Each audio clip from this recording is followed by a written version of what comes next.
kita masuk kepada tema seminar awal tahun kita. Ya, nah, ini juga salah satu keunikan dari Gereja Reformasi Indonesia. Di dalam ibadah ada khotbah seminar. Ya, biasanya khotbah sama seminar itu beda. Ya, seminar akan lebih rinci, lebih detail, sedangkan khotbah ada banyak bahasa-bahasa pastoral yang menghiburkan, menegur, menguatkan, dan memberikan tuntunan melalui kebenaran firman Tuhan. Nah, memang khasnya adalah ada tanya jawab di sesi terakhir. Tentu tidak akan sama seperti seminar pada umumnya yang panjang, jelimet, bahkan bisa berhari-hari, bersesi-sesi. Ya, ini maka di dalam sempitnya waktu pasti ada sisi-sisi yang tidak mungkin semuanya dibahas. Untuk itulah nanti ada sesi tanya jawab. Ya, ada sesi tanya jawab. Mungkin ada yang butuh penjelasan atau ada sesuatu yang dipikirkan yang membutuhkan clarity, kejelasan. Bisa ditanyakan, nanti waktu tanya jawab diberikan 15 menit.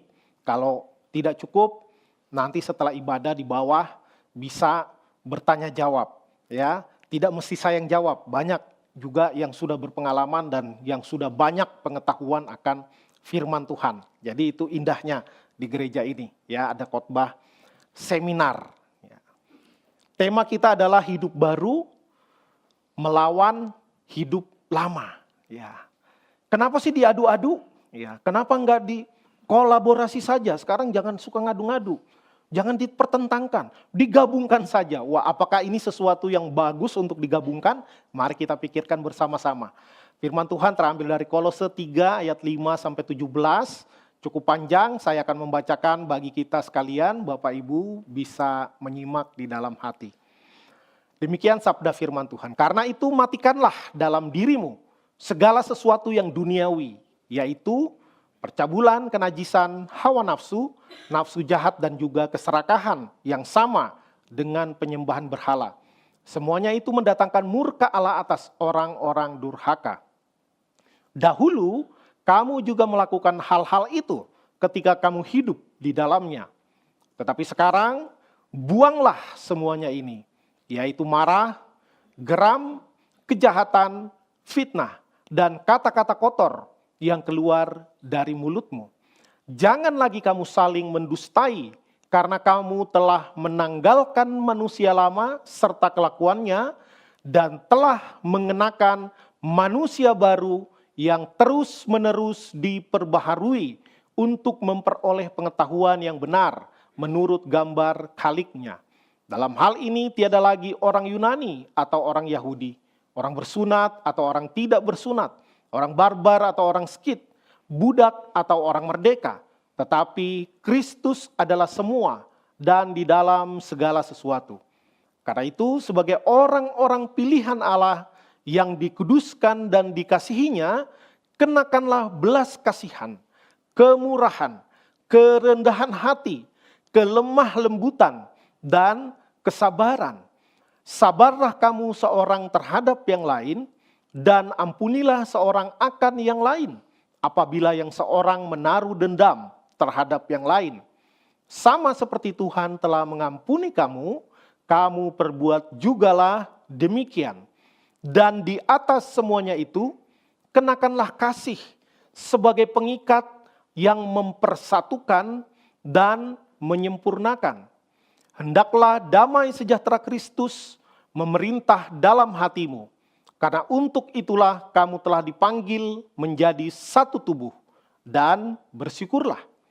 Hendaklah perkataan Kristus diam dengan segala kekayaannya di antara kamu, sehingga kamu dengan segala hikmat mengajar dan menegur seorang akan yang lain, dan sambil menyanyikan mazmur dan puji-pujian dan nyanyian rohani, kamu mengucap syukur kepada Allah di dalam hatimu.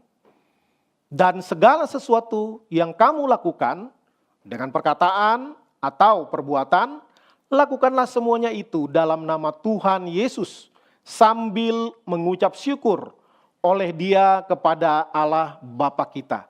Sedemikian jauh pembacaan firman Tuhan, berbagilah kita yang membaca, merenungkan, dan melakukan firman Tuhan dalam hidup kita hari lepas hari.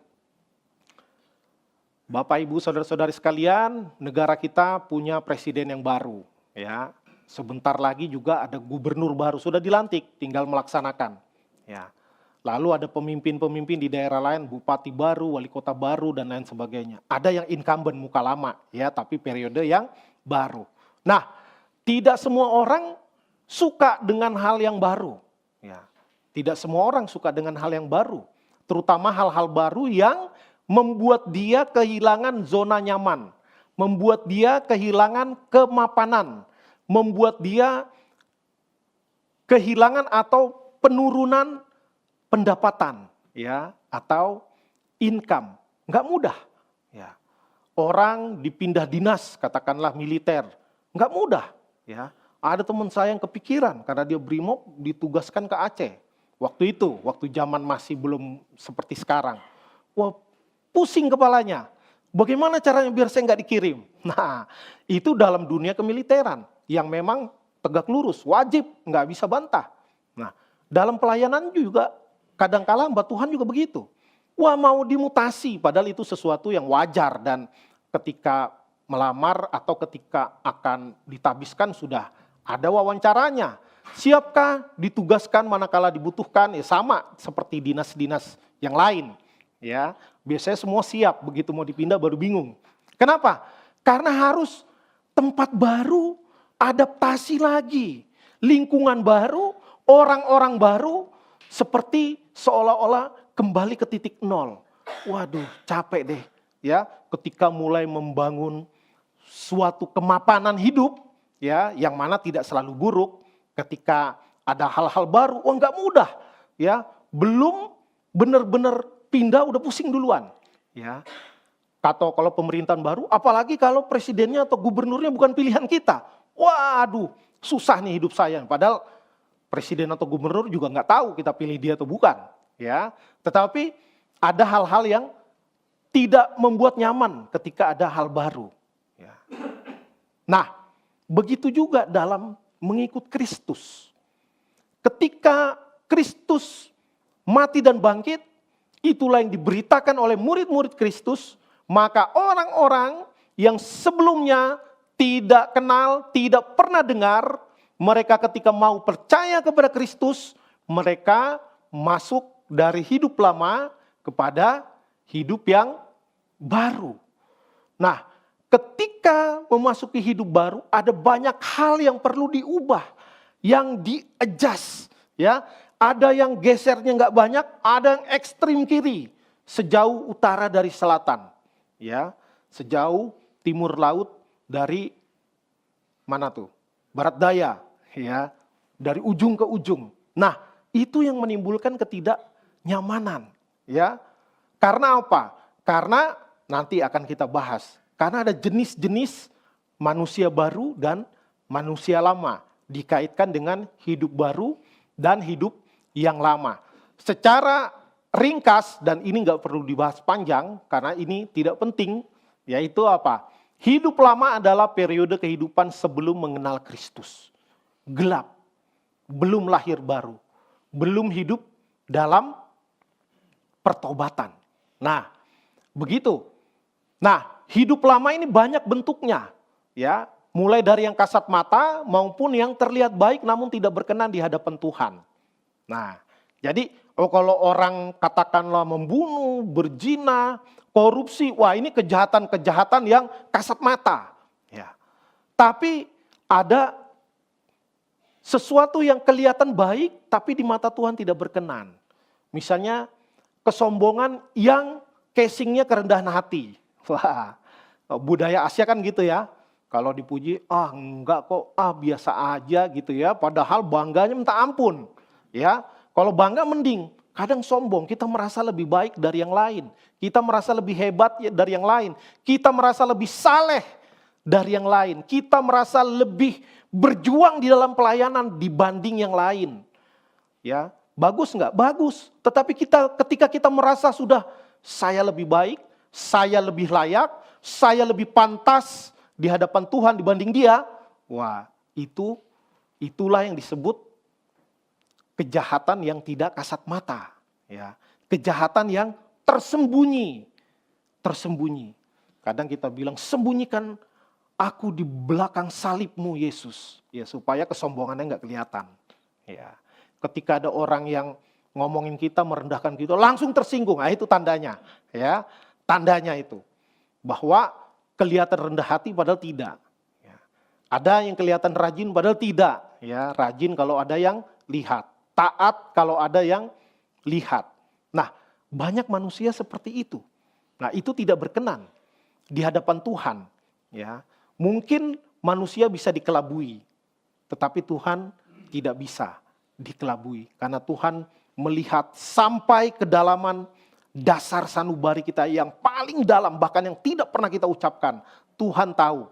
Kan ada orang karena kematangannya, hal-hal jahat pandai sekali dia sembunyikan. Ya, nggak kelihatan.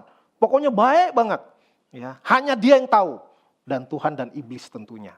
Ya, nah karena itu itulah hidup lama.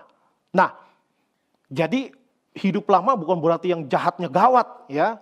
Termasuk yang kelihatan baik, termasuk yang memang benar-benar baik, tetapi bukan dalam pengenalan akan Kristus. Ya.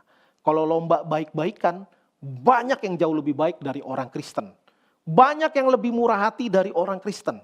Banyak yang lebih berdedikasi di dalam kebaikan dibandingkan orang Kristen. Tetapi firman Tuhan menyatakan bahwa di luar Kristus semuanya sia-sia. Bahkan kesalehan pun adalah kesalahan. Kalau bukan didasarkan pada kebenaran atau kepada sesuatu yang bukan berdasarkan firman Tuhan. Itu firman Tuhan yang katakan. Tentu di dalam ilmu sosial, oke, itu baik, ya. Tetapi di dalam firman Tuhan, kebaikan yang bukan dilakukan berdasarkan respons atas anugerah Tuhan, itu hanya berdampak di bumi, tidak berdampak kepada kekekalan. Nah, karena itu ini menjadi tema yang sangat menarik. Nah, bagaimana orang untuk hidup baru? Yang pertama dia harus lahir baru.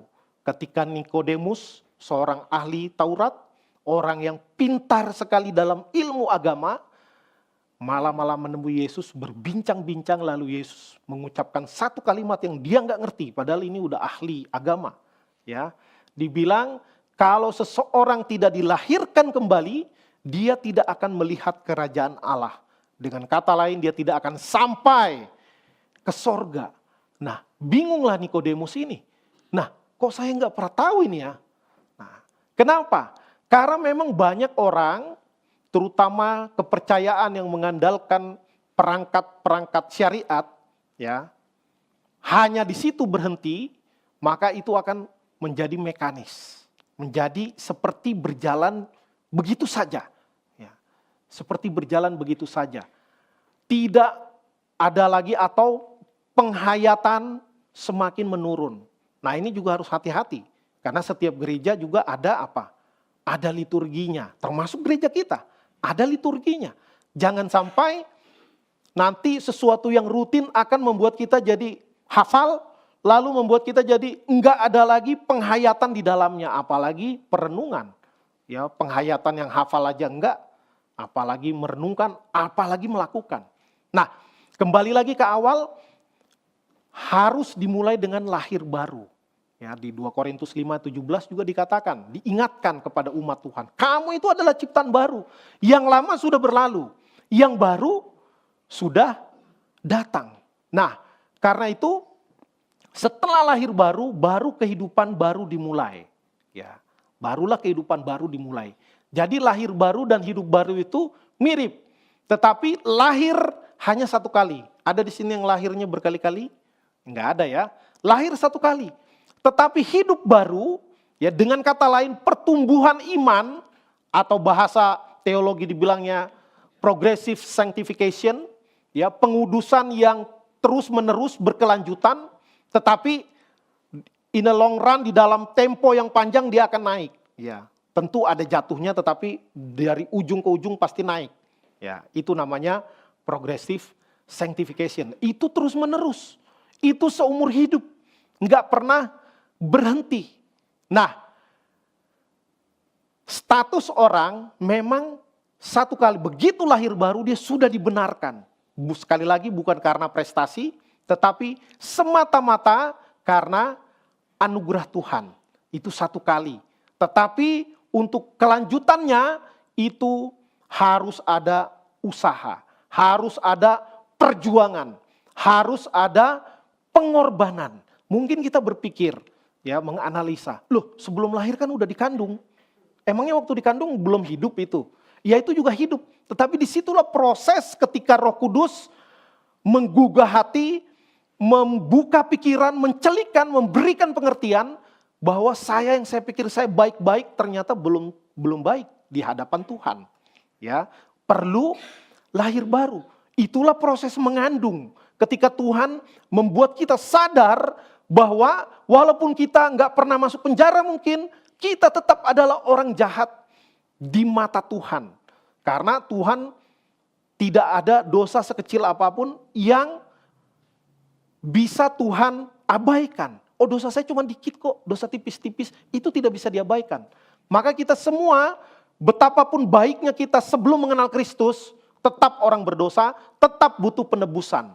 Itu. Nah, ketika kita mulai ngerti, itulah ketika kita dikandung. Ya, dikandung. Lalu ketika lahir baru, itulah perjalanan hidup dimulai. Ya, kalau masih orok, ya di bahasa Betawi bilang diempanin terus, disuapin. Ya, maka orang lain yang menentukan yang terbaik bagi dia. Nah, itu bayi rohani. Ya, itu bayi rohani. Tapi nanti akan ada pertumbuhannya. Ya, nah, orang yang lahir baru, bahasa tadi di dalam teks yang kita baca ini, di dalam Kolose, dikatakan kamu telah menanggalkan manusia lama, ya, yang hitam. Nah, tentu sponsornya iblis, ya. Dan kamu mengenakan manusia baru. Tentu ini gambar ilustrasi ya. Tuhan Yesus memakaikan kita pakaian kebenaran, jubah kebenaran sehingga Bapa memandang kepada jubah itu. Walaupun kita belum putih bersih, kita masih coklat-coklat jorok, ya. Nah, itulah nanti mengalami proses pemurnian, pengudusan. Ya, pernah kita diajarkan ilustrasi tanaman di tanah yang beracun, tadinya bagus, katakanlah bertumbuh tetapi ada racun, kalau nggak cepat dipindah dia akan mati lalu dipindah ke tanah yang subur. Nah, tanamannya tetap sama, tetapi dia butuh proses untuk dia pemulihan dulu. Ya, pemulihan baru kemudian nanti dia akan bertumbuh. Itu pun bergantung kepada nutrisi yang dia dapatkan. Tergantung kepada kesuburan tanah. Ya, tergantung pada kesuburan tanah. Tetapi tanamannya tetap itu. Begitu juga kita. Ketika kita lahir baru, ya dagingnya tetap ini, mukanya tetap ini. Enggak berubah. Yang berubah adalah status kita. Ya, sudah dibenarkan. Dan dengan jubah kebenaran, kalau kita terus sadar bahwa kita sekarang sudah hidup baru, kita sudah lahir baru, diberikan jubah kebenaran, nah, maka kita akan terdorong, termotivasi untuk hidup menyesuaikan dengan identitas baru yang diberikan. Ya, biasanya orang dengan seragam dinas akan lebih menambah keyakinan dia akan identitas dia, menambah keyakinan dia akan tugas-tugas yang dipercayakan kepadanya.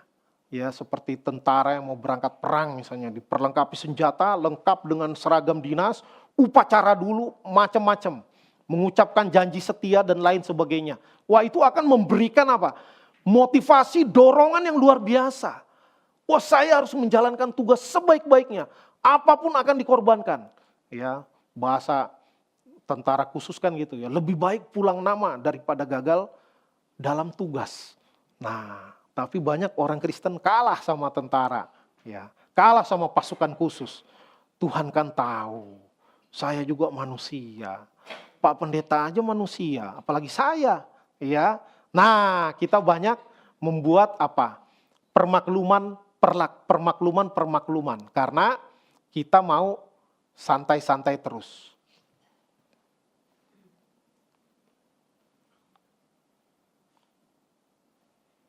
Saya tidak bisa next slide ini.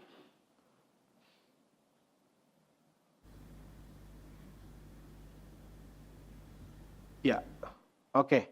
Nah, saya bertanya kepada AI, bagaimana membuat gambar ilustrasi orang yang sudah lahir baru tetapi masih terikat dengan cara hidupnya yang lama. Nah, AI ngasih gambarnya seperti ini. Ya, mungkin hatinya sudah diperbaharui, tetapi dia tetap terikat di dalam dunia kebenaran yang mana Tuhan mau, tetapi dia masih tinggal di dalam dunia yang sudah rusak dalam dosa. Ya, maka ada kekuatan yang tarik-menarik di dalam dirinya. Yang satu sisi mau mengajak dia kepada kebenaran, di sisi lain mau membawa, menarik dia jauh dari kebenaran. Bahkan membawa menuju kepada kebinasaan. Ada rantai yang masih mengikat. Nah, padahal kuasa dosa sudah dipatahkan. Tetapi ini hal yang tidak mudah. Ya, memang kalau kita baca kitab suci seperti dunia itu hitam putih. Ya, tadi teks yang kita baca di awal kamu juga dulu kayak gitu. Ya, di ayat ke-7 dibilang dahulu kamu juga melakukannya, tapi sekarang buang. Ya, buang. Tapi kita pasti tahu lah di dalam pengalaman hidup kita. Enggak semudah itu Ferguson, ya kan?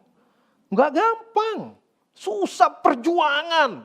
Secara teologi kita ngerti udah dibenarin pengudusan progresif, ya, menjalaninya, waduhnya minta ampun. Ya. Karena kita masih tinggal di dalam dunia ini. Spek kita juga beda sama Tuhan Yesus, ya kan? Nah itu juga yang sering kita jadikan alasan untuk tidak mau mengejar kekudusan. Ya beda lah, speknya beda. Memang meneladani Kristus. Kalau saya nanti sama dengan Kristus, jangan-jangan saya selevel lagi. Wah, kita banyak alasan kita yang bisa kita bangun untuk mencari-cari alasan. Tidak menaklukkan diri kepada kebenaran. Ya, tapi firman Tuhan harus ideal. Ya, harus ideal. Buang semua itu, memang kamu dulu di dalam itu.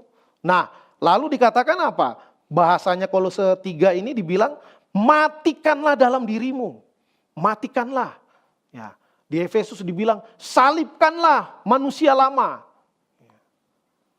Jadi, lalu di Galatia 5 dibilang, atau di bagian lain dikatakan, jangan berikan kesempatan kepada iblis.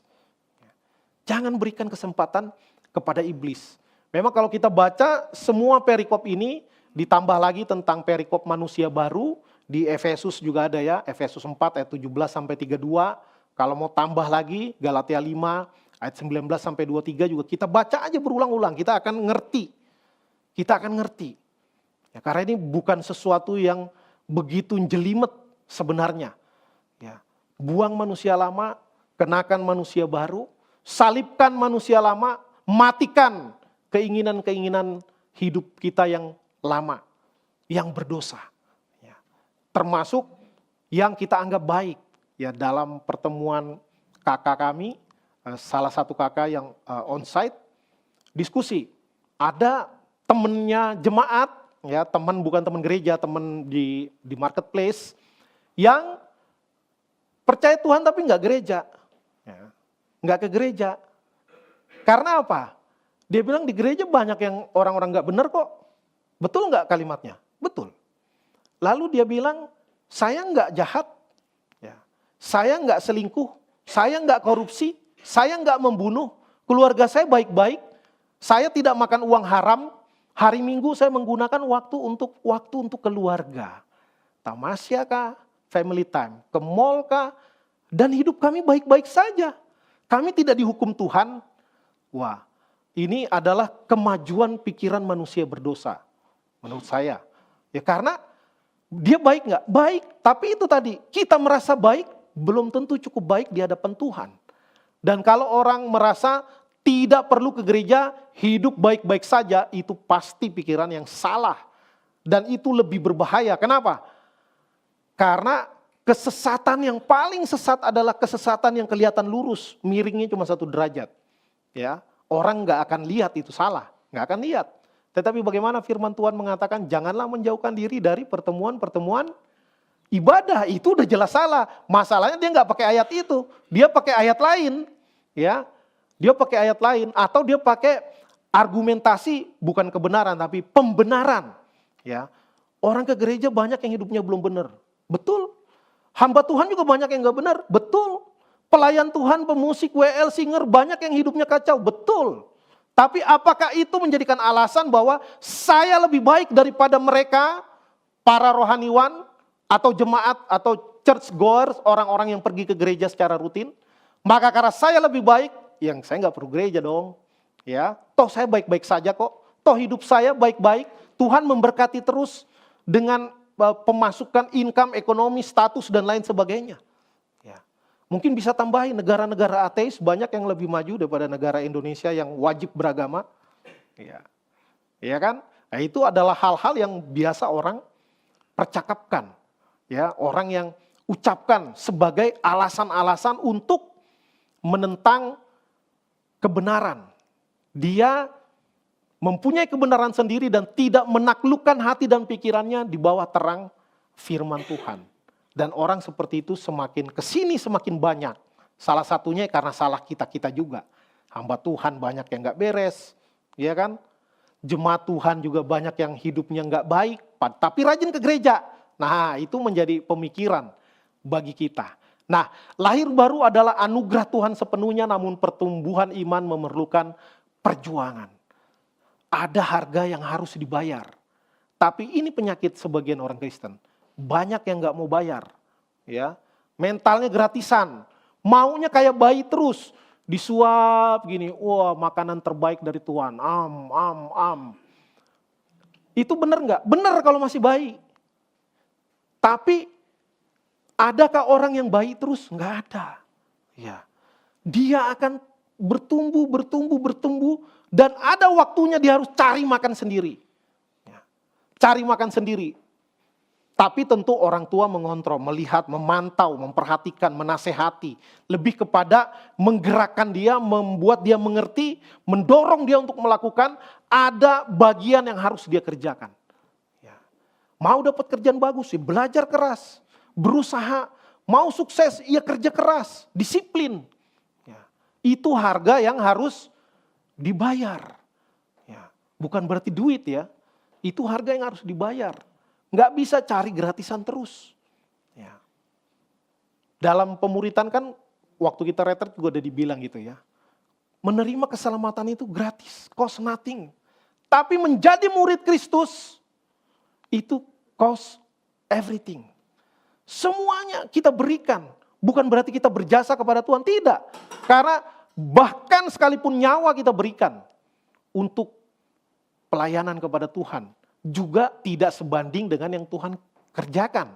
Untuk kita, ya, karena kita baik pun nggak membawa keselamatan. Tetapi dengan pengorbanan Kristus, kita diselamatkan. Karena itulah kita berbuat baik. Karena itulah kita melayani. Karena itulah kita harus terus hidup dalam pertobatan. Ya. Nah, saya coba membagi 4 kuadran. Ya. Yang paling bagus, yang paling tepat, yang harusnya dihidupi semua orang adalah manusia baru. Tentu hidupnya harus baru. Ya. Kalau manusia lama hidupnya lama itu nggak usah diperdebatkan, emang sudah seharusnya. Ya. Nah, ada yang di kuadran bawah sebelah kanan, manusia lama tapi hidupnya seperti baru. Nah, ini yang saya katakan, mereka mungkin tidak percaya Tuhan itu ada, tapi dia hidupnya baik, ya kan? Atau dia tidak percaya kepada Kristus. Kristus itu manusia biasa. Atau Kristus itu cuma level nabi, bukan Tuhan. Tapi dia hidupnya jauh lebih saleh. Sosialnya begitu tinggi. Ya. Memberinya jor-joran. Itu baik enggak? Baik. Tapi kesalehan tanpa didasarkan kebenaran, berdasarkan firman Tuhan, di luar Kristus, itu adalah kesalahan. Menurut iman Kristen kita. Maka itu adalah manusia lama yang hidupnya seperti baru. Ya. Tetapi itu tidak membawa kepada kekekalan. Nah, masalahnya mayoritas orang Kristen adalah manusia baru tetapi hidup lama. Ya. Manusia baru tapi hidupnya masih hidup yang lama. Nah, ini yang masalah. Ya, ini yang masalah. Karena apa? Karena kita masih hidup di dalam daging yang dimana selalu ada tarik-menarik antara kebenaran dan kejahatan. Keinginan daging dan keinginan roh. Ya, yang tadi disuruh matikan walaupun nggak mati-mati. Karena kita masih hidup di dalam tubuh yang fana. Matikan walaupun nggak mati-mati. Tapi kalau kita concernnya mau mematikan keinginan daging, maka dia akan susah berkembang. Karena apa? Karena kita gempur terus. Ya, kita tidak biarkan dia berkembang. Ya, dosa sekecil apapun kalau dibiarkan berkembang, dia bisa berbuah lebat juga. Sama seperti buah roh. Malah kalau kita tanam padi dengan ilalang, mana yang lebih cepat tumbuh? Ilalang. Kejahatan itu, dosa itu bertumbuhnya cepat sekali. Ya, bermultiplikasi luar biasa, jangan anggap remeh. Dosa tipis-tipis mah santai aja nggak apa-apa. Ya, itu bisa membuat banyak kekacauan di dalam hidup kita. Nah, inilah yang dibahas oleh Rasul Paulus di dalam suratnya. Mengingatkan bahwa memang kamu dulu seperti itu, tetapi kamu sekarang udah manusia baru. Jangan lagi hidup seperti orang yang tidak mengenal Tuhan. Ya, kenapa ditulis seperti itu? Karena memang faktanya banyak orang yang status sudah lahir baru, statusnya sudah percaya kepada Tuhan, tetapi masih terus bergumul di dalam kehidupan yang lama. Nah, ini yang nggak gampang. Ya, ini yang perlu pendalaman dan perlu pengalaman untuk menjalaninya. Dan kadangkala hamba Tuhan malah tidak memiliki pengalaman yang banyak. Ya, kurang seru kalau diceritain misalnya. Ya, walaupun yang kacau juga banyak ya. Tapi bagaimana karena kita ini di dalam dunia, tetapi kita seharusnya tidak duniawi. Tetapi dunia ini punya sistem sendiri, punya gaya sendiri, punya cara sendiri. Nah, ketika kita di dalam sistem, katakanlah di tempat kita berusaha, bisnis, bekerja, kita punya atasan, kita disuruh begini, begitu. Ya. Lalu kita tahu ini salah, tapi kita terikat di dalam sistem. Kalau saya keluar belum tentu dapat kerjaan, misalnya, yang baik atau yang income-nya sama, bagaimana dengan anak-anak saya bertanggung jawab dengan anak istri, dan lain sebagainya. Ada banyak situasi-situasi yang tidak mudah. Ya, tidak mudah. Saya tahu sebagai hamba Tuhan. Ya, karena saya dulu sebelum sekolah hamba Tuhan sempat kerja juga. Dan saya disuruh melakukan juga. Seperti itu. Waduh, ini bergejolak luar biasa. Bergejolak luar biasa. Saya ngomong jujur, customer nanti jadi bisa menggugat perusahaan misalnya. Ya, tapi ya itu skala kecil karena itu perusahaan kecil. Tapi kalau kita berpihak pada perusahaan orang dirugikan, saya curhat sama manajer saya dulu dimarahin. Ya kalau enggak gitu kapan majunya perusahaan katanya. Yang lain juga begitu kok. Nah, sedihnya manajernya Kristen juga. Ya, tapi itulah dunia. Karena mungkin kalau saya jadi dia, ya saya tidak pernah jadi dia. Tapi dia kan tentu mungkin diperintah juga dari atas. Dan itu memang terjadi di negara ini pada waktu itu. Ya sekarang saya nggak tahu lagi. Ya, pada waktu itu puluhan tahun yang lalu ketika saya belum sekolah teologi. Tapi itu kenyataan. Ya nggak gampang. Dan tidak sederhana menjawabnya. Tidak sederhana menjawabnya. Dan kita terus harus gumuli masing-masing. Gumuli masing-masing. Ada anak Tuhan belum lama tanya saya, Pak, saya diundang pelayanan di sebuah gereja untuk main musik, bukan di gereja kita, di gereja lain. Tapi saya tahu Pak, saya masih kacau banget hidupnya. Bagaimana Pak, saya pelayanan atau enggak? Saya enggak berani jawab. Saya bilang idealnya begini, tetapi silakan menggumuli. Silakan menggumuli. Semua pelayan Tuhan juga adalah orang berdosa. Tetapi jangan sampai kita merasa saya boleh berdosa terus seenaknya, hidup begajulan dengan tetap melayani Tuhan. Nah, itu masuk manusia baru dengan hidup lama. Ya, bahaya. Ya, harus selalu kita pelihara saya harus semakin baik, saya harus semakin baik, walaupun tidak semudah itu dan tidak secepat itu. Ya. Ada orang memang yang akhirnya katakanlah pindah jenis bidang usaha, ada orang yang akhirnya resign dari pekerjaan, tapi lalu setelah resign hidup jadi bukan tambah enak, tambah susah. Ya. Susah secara ekonomi, susah secara status sosial, nggak gampang. Ya. Tapi dia tahu bahwa yang saya lakukan ini yang terbaik. Nah kalau tahu ya nggak apa-apa, lakukan terus. Maka yang jawaban tadi mau pelayanan tapi hidupnya kacau minta ampun, menurut dia saya juga nggak tanya kacaunya apa, saya nggak tanya. Tapi saya bilang gumuli. Ya, bisa jadi dengan terlibat dalam pelayanan lebih dalam itu membuat semakin semangat untuk bertobat. Ya, meninggalkan hidup lama, bagus.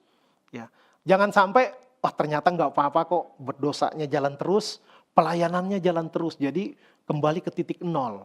Ya, dosa dicuci dengan pelayanan, dosa dicuci dengan persembahan, dosa dicuci dengan kesungguhan tiap minggu berdoa mohon pengampunan Tuhan. Nah, hati-hati, ya, hati-hati, bisa kita salah. Nah, ketika kita dibenarkan oleh Tuhan seperti kita dikembalikan ke titik nol, dari minus 1.000.000 mungkin, lalu kembali ke titik nol. Lalu Tuhan mau menuntun kita, membawa kita ke titik yang positif, semakin positif, semakin positif. Dan itu kita semakin bertumbuh, kita udah bisa jalan, ya, walaupun firman Tuhan bilang, sampai masa putih rambutmu aku menggendong kamu. Ya, itu benar juga, ya.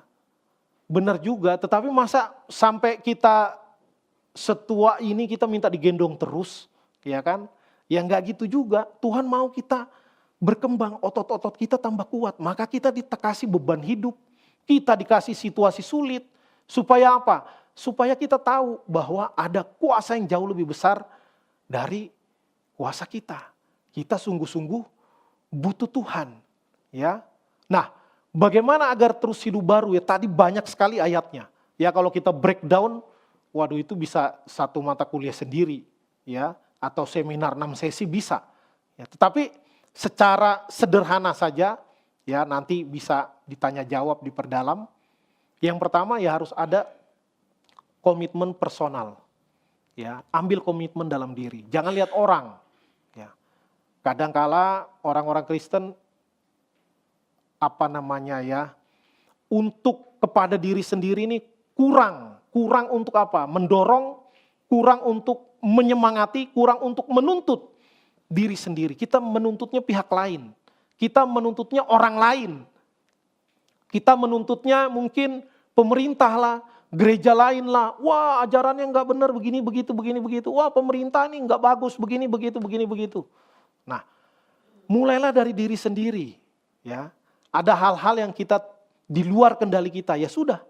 Tapi diri kita ini melibatkan keputusan kita, melibatkan pertimbangan akal dan pertimbangan hati kita. Itu yang paling penting. Itu yang harus terus kita gaskan. Ya, tahun ini tahun baru, saya mau lebih baik. Ya. Tadi aja ada tim musik, wah gercep, set, persiapan, wah keren banget. Ya, langsung ada yang penasaran tanya, wih luar biasa, belum dipanggil udah datang doa. Bilangnya, ini kan tahun 2025, wah cakep dalam hati saya nggak ngomong. Ya. Oh itu peningkatan yang baik. Nah itu komitmen personal. Ya jangan karena disuruh istilahnya.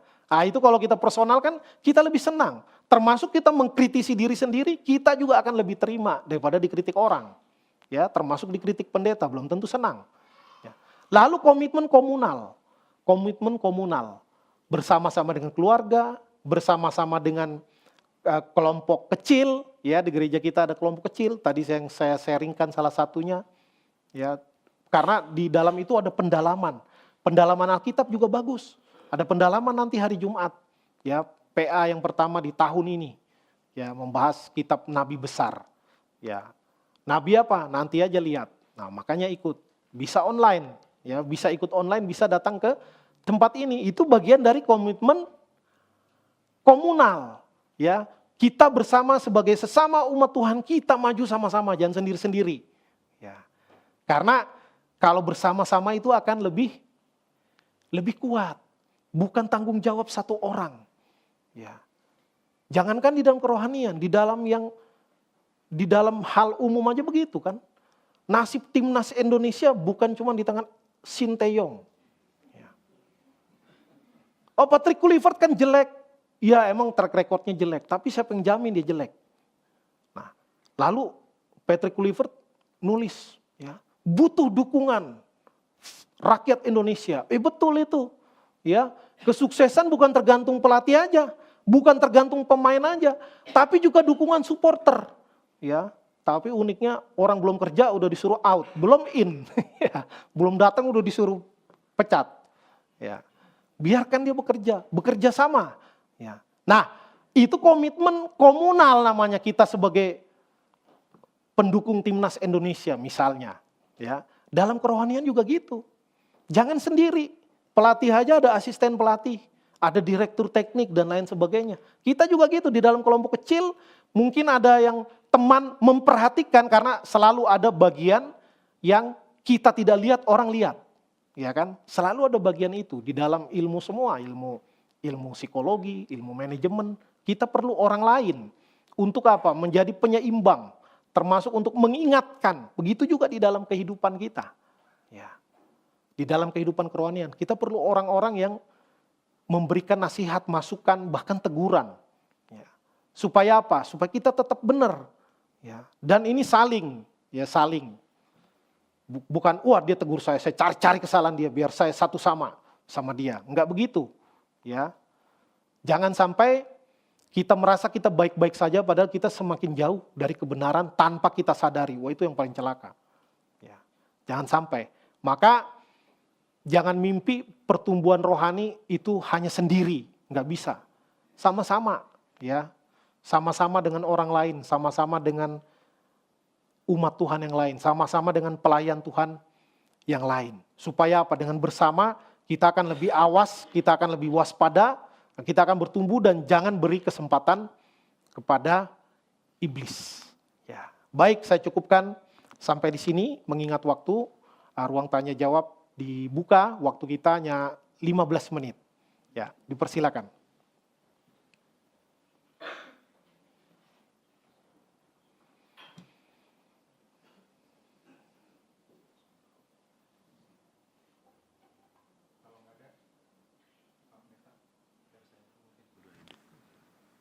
Ya, kalau nggak ada, jadi ada yang diada-adakan ini ya.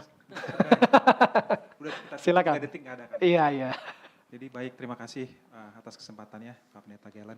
Bagus sekali ya tema ibadah kita pada minggu ini. Pas banget kita juga lagi memasuki awal tahun baru gitu ya. Nah, satu pertanyaan saya mungkin terkait kekhawatiran ya. Kalau di Injil kan kita tahu janganlah engkau khawatir akan hari esok. Tapi nampaknya dalam kehidupan sehari-hari agak susah nih Pak. Kita lepas dari yang namanya khawatir gitu. Nah, pertanyaan saya adalah apakah khawatir itu sebenarnya dosa atau enggak ya? Apakah kalau kita khawatir itu enggak boleh sama sekali dan itu dosa gitu? Mungkin itu aja sih Pak pertanyaan dari saya. Terima kasih. Iya. Jawaban saya mungkin begini, ini enggak sederhana juga ya. Ya, tentunya kekhawatiran itu adalah natur manusia. Sama seperti takut, senang, marah, ya kan itu respons wajar manusia. Semua manusia pasti punya rasa khawatir, ya pasti. Hanya batasannya adalah apakah kekhawatiran itu sampai membuat kita tidak bisa berpikir jernih dan tidak bisa memilih yang benar. Ya, pasti ada kekhawatiran di dalam kehidupan, tapi jangan sampai kekhawatiran itu yang mendrive, yang menentukan keputusan kita. Ya, itu jangan sampai dilumpuhkan hidup kita terhadap oleh karena kekhawatiran itu. Tapi pasti ada pemikiran-pemikiran yang memicu rasa khawatir. Dan kalau kita meresponinya dengan tepat, itu bisa menjadi sesuatu yang positif. Ya kan? Katakanlah khawatir kapal nanti bisa tenggelam. Saya khawatir kapalnya tenggelam, ya cek semuanya gitu kan, bagaimana biar jangan tenggelam kan gitu. Nah itu, jadi bahkan pesimisme pun kalau diresponi dengan baik, bisa pesimis oke, tapi jangan pesimisme. Kalau udah isme itu kan udah jadi terus menerus. Jadi itu hal yang wajar, tetapi jangan sampai kita dilumpuhkan oleh rasa khawatir itu. Sebaliknya percaya diri bagus, bagus. Tapi yang terlalu percaya diri juga bahaya kan gitu kan. Bahaya. Nah, jadi itu mungkin jawaban saya. Terima kasih. Iya. Saya mulai khawatir nggak ada yang nanya lagi nih. Oh, ternyata kekhawatiran tidak terbukti. Silakan. Terima kasih Pak. Kalau mungkin menanggapi kekhawatiran, khawatir itu kan perasaan ya, muncul kapan aja bisa muncul, tetapi dikuasai oleh kekhawatiran itu yang nggak boleh. Marah boleh nggak? Boleh, tapi marah-marah terus dikuasai oleh amarah itu yang nggak boleh. Baik, menarik untuk topik hari ini adalah tentang hidup baru. Ada beberapa hal yang kadang-kadang menggelitik gitu dalam benak saya gitu. Status kita diubahkan oleh ketika penebusan, tetapi natur kita hidup dalam pengaruh kedagingan itu yang belum berubah dan itu perlu terus ditaklukkan. Masalahnya adalah kadang-kadang kita nggak jujur pada diri kita sendiri. Kita banyak orang begitu ya, mencoba untuk menutupi kehidupan dalam dosa dengan melakukan pelayanan. Atau mempertahankan hidup di dalam dosa dengan memberikan persembahan sebagai kompensasi. Padahal Tuhan bilang bahwa bereskan dulu dosanya. Setelah itu datang kembali kepadaku gitu. Itu yang pertama Pak, bahwa banyak orang yang seringkali melakukan kegiatan berdagang dengan Tuhan, memberikan hidupnya atau pelayanan ataupun hartanya itu supaya Tuhan memaklumi dosa-dosa yang masih terus dilakukan sebagai kompensasi. Padahal kan Tuhan sebenarnya nggak butuh itu. Itu yang pertama Pak. Lalu yang kedua adalah banyak kita seringkali menggunakan firman Tuhan bukan ingin menyatakan kehendak Tuhan, tetapi untuk kepentingan diri kita sendiri. Jadi dipilih tuh firman Tuhan yang sesuai dengan keinginan kita. Yang ketiga adalah melayani itu harus oleh karena kasih. Bukan karena, balik lagi, bukan karena transaksi. Kita tidak bisa memberikan kalau kita memang tidak punya. Kita bisa memberikan pengampunan karena kita sudah diberi pengampunan oleh Tuhan. Mungkin kita belum mampu, tetapi Tuhan perintahkan itu dan pengampunan itu sudah kita terima. Apapun kesalahan orang lain, sesakit hati apapun kita, just lakukan saja, karena itu perintah. Dan kita sudah diampuni. Tidak ada alasan lain yang lebih kuat untuk kita bisa mengampuni orang lain, karena kita sudah diampuni oleh Tuhan.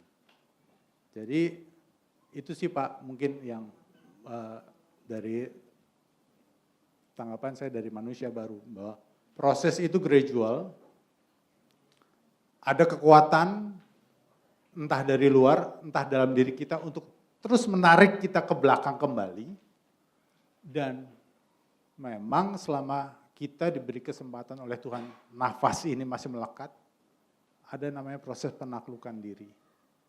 Dan Roh Kudus menolong kita untuk itu. Demikian Pak, terima kasih. Iya.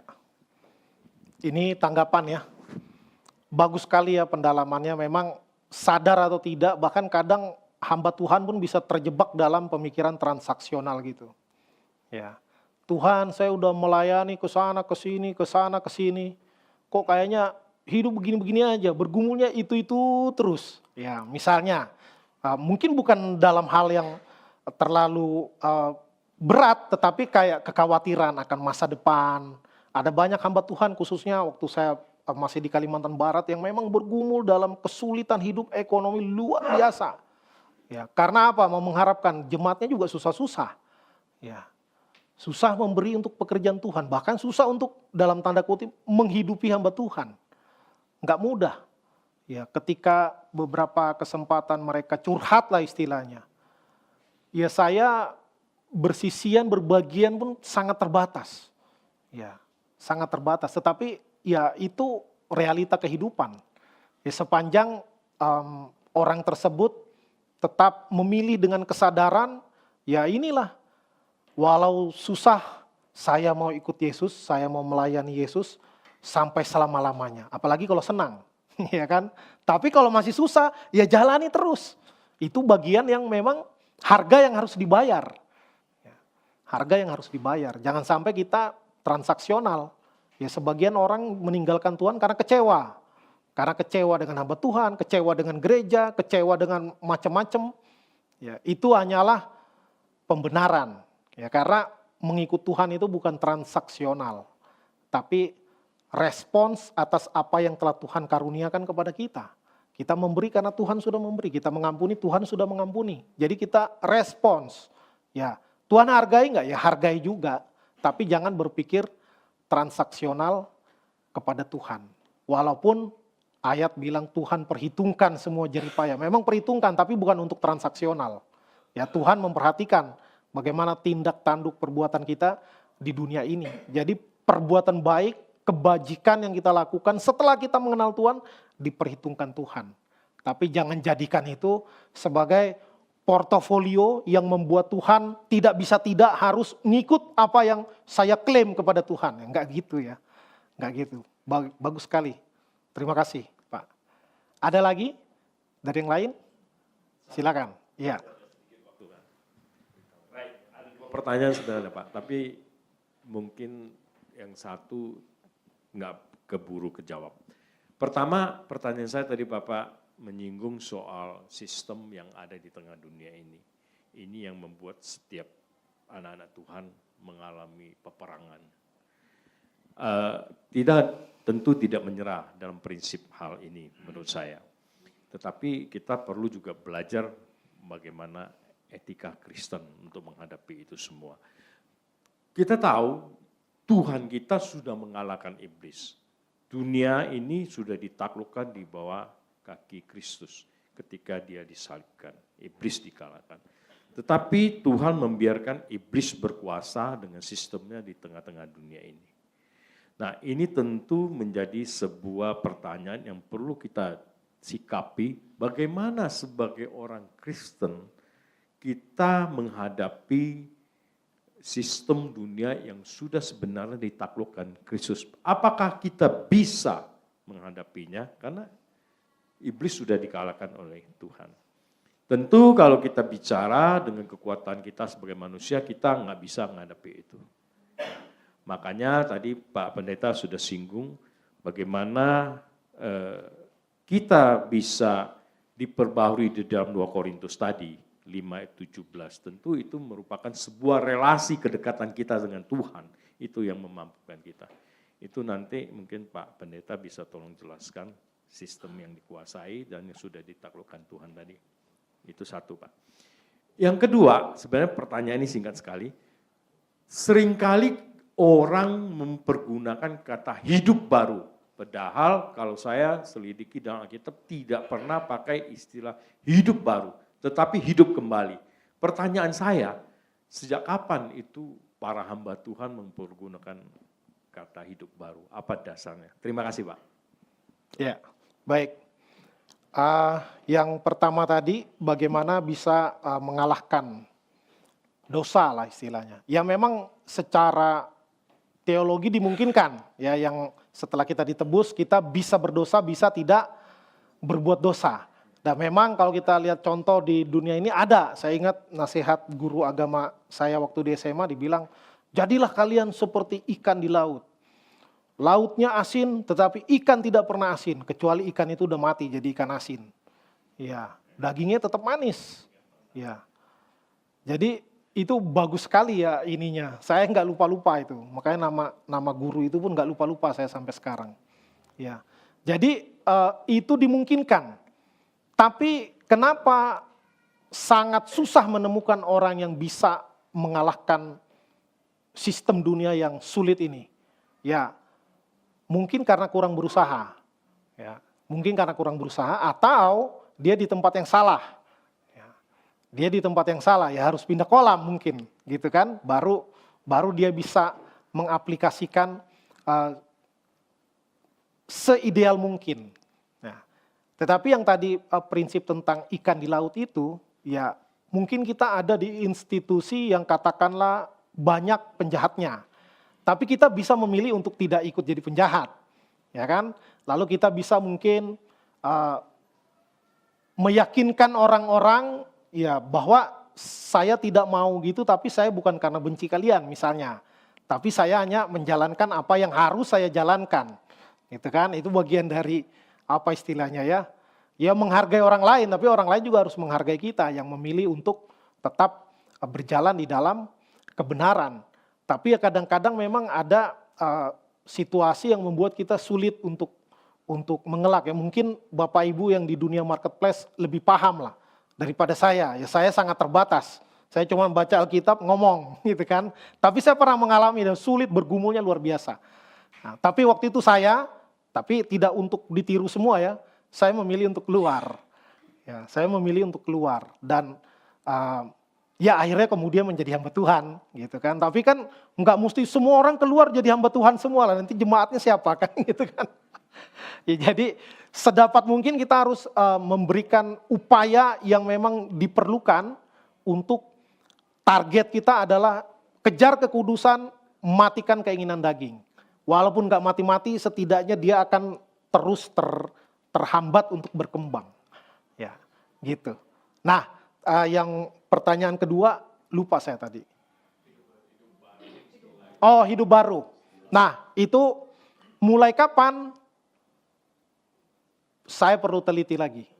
Ya, karena memang di teks tadi perikopnya manusia baru. Ya, manusia baru. Lalu Tuhan Yesus pakai istilah lahir baru. Nah, ya, dilahirkan kembali. Ya, lalu Nikodemus juga salah paham loh. Dipikir masuk lagi ke perut ibunya lalu dilahirkan lagi. Nah, Nikodemus ahli Taurat aja bingung kan. Nah, saya perlu teliti lagi, belum bisa jawab sekarang. Ya, istilah hidup baru mulai kapan? Karena dari saya kuliah udah ada istilah itu. Artinya lebih lama lagi sebelumnya. Itu perlu ditelusuri lagi nanti. Ya, terima kasih. Baik, waktu kita sudah habis. Kita tundukkan kepala, mari kita berdoa.